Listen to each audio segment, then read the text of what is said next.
So today we're going to have our practical problems with rational numbers.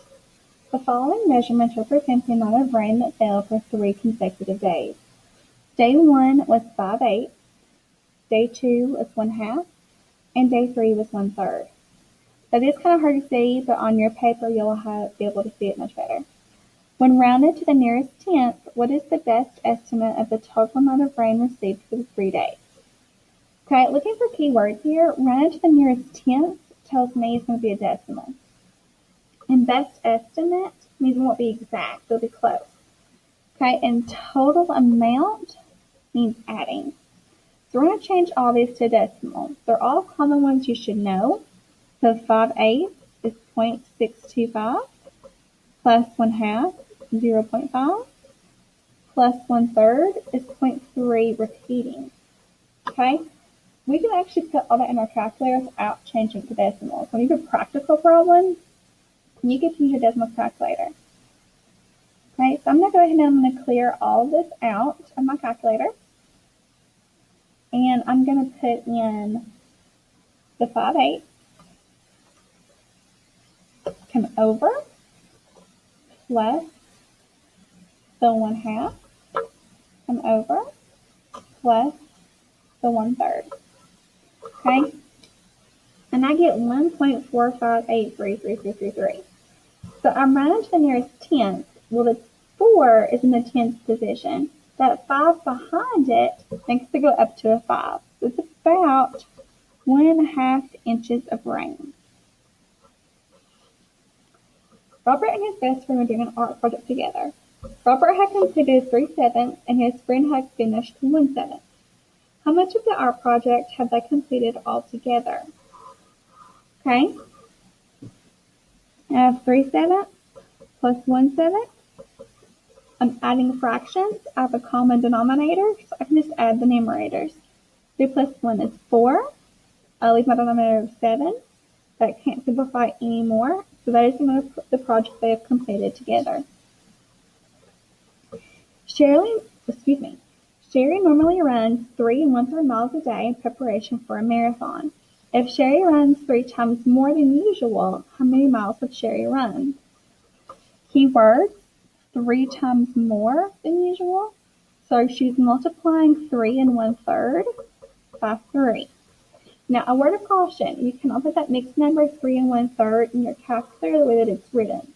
You have to understand that a whole number is the same thing. A mixed number is the same thing as a whole number plus a fraction. I'm going to come back here and clear all this out. I'm going to do 3 plus that 1/3. Okay, that is the value of 3 1/3. I'm going to come down the line and you can hit A and S for answer. It brings that previous answer down. Or you can type A and S, totally up to you. I'm going to times it by 3. Okay, and I get 10. So that's how many miles that she would run. Okay, Donna's recipe calls for 2 1/3 cups of sugar for each cake. Donna wants to make 5 cakes. How many cups of sugar will she need? Okay, so let's look and process this. Okay, if she makes 1 cake, she needs 2 1/3 cups of sugar. If she needs 2 cakes, she'll need twice that. 3 cakes, 3 times that. So if she needs 5 cakes, she has to do 2 1/3 times 5. Okay, so we're going to put in that 2 plus 1/3, 2 plus 1/3 to give us our decimal. We'll type in A and S, and then we're going to times that by 5. Okay, and I don't get a pretty number, okay, but there are some things that I should recognize. Okay, I have a whole number of 11. Okay, so that's going to come out here to the side. And then this 0.6 repeating, we know is 2/3. So it's 11 2/3 cups. Now, if this would have been very difficult for you, I would highly encourage you to make 2 1/3 improper and then times it by 5/1 and simplify it. You'll get the exact same answer.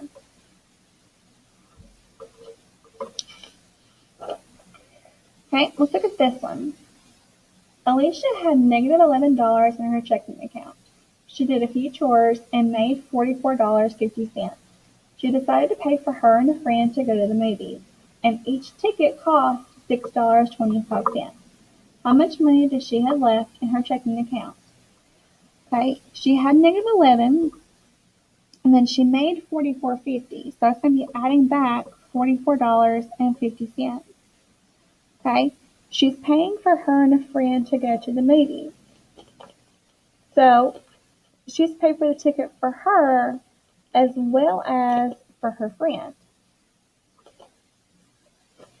So if her ticket is $6.25 and her friend's ticket is $6.25, then she's going to be paying $12.50 to go to the movies. They're going to be subtracting $12.50. Put that into your calculator, and you're going to get $21. That's how much she has left in her account. Okay, there are 30 students in Miss Woodward's class. A fifth of the class has their own cell phone. Of this group of students, half of them are allowed to use social media. How many of the students have a cell phone and can use social media? Okay, first thing we have to do is find out what a fifth of the class is. So we have to do 30 times 1/5, which we can put in the decimal calculator.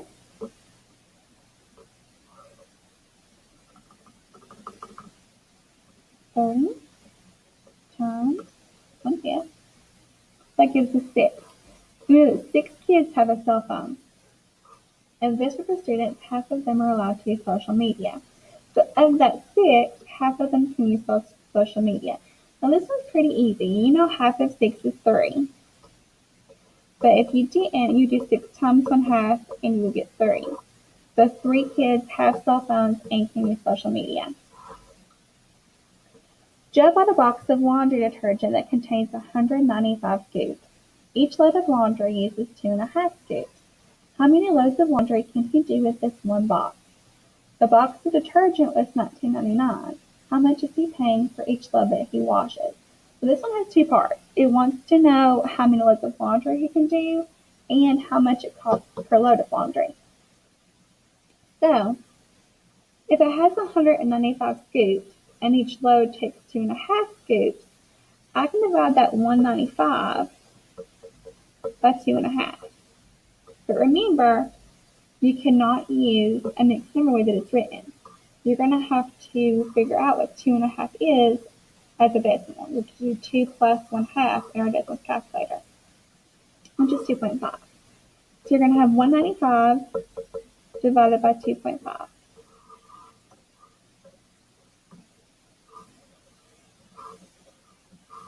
Okay, and we get 78 loads of laundry. Okay, now to figure out how much each load is. So to figure out how much each load is, you take the price, which is $19.99, and you divide it by how many loads of laundry you can do. So if I do $19.99 and I divide it by 78, okay, I don't get a nice number, but I count it in the hundredth place. So that 5 is in the hundredth position, that 6 behind it makes it go up, so I will have 26 cents. Okay, Edward started his hike at an elevation of 115 feet below sea level. Okay, if it's below sea level, I'm going to write it as negative 115. Throughout the hike, he ascended 3,200 feet. Ascend means to go up, so that's going to be plus 3,200. And then descended 676 feet. So let's subtract if you descend. How much does elevation change? Plug that into your calculator, and you're going to get 2,409 feet. Mr. and Mrs. Jones wanted to plan a fun day with their 2 children. An adult ticket to the local amusement park is $20. Okay, number 5 was one we couldn't do. So mark that one out. Number 6. Josh owns a kayak at a nearby state park. He pays a flat rate of $12.99 plus $3.75 for each hour that he spends on the water. How much did Josh spend if he was on the river for 4.5 hours? Okay, so we know he has to pay $12.99 no matter what, but also he has to pay per hour. So if he's on the river for 1 hour, he's going to pay $3.75. For another hour, he'll pay an extra $3.75, and that'll keep going. So to figure out how much he's paying extra, you have to do that 4.5 times that 3.75, which is going to give you $16.88 once you've rounded to the hundredths place. Okay, so now you take that flat rate that he had to pay, plus how much he has to pay per hour on the water, or how much he paid per hour on the water altogether, and you add it up, and you're going to get $29.87. If you have any questions, please let me know.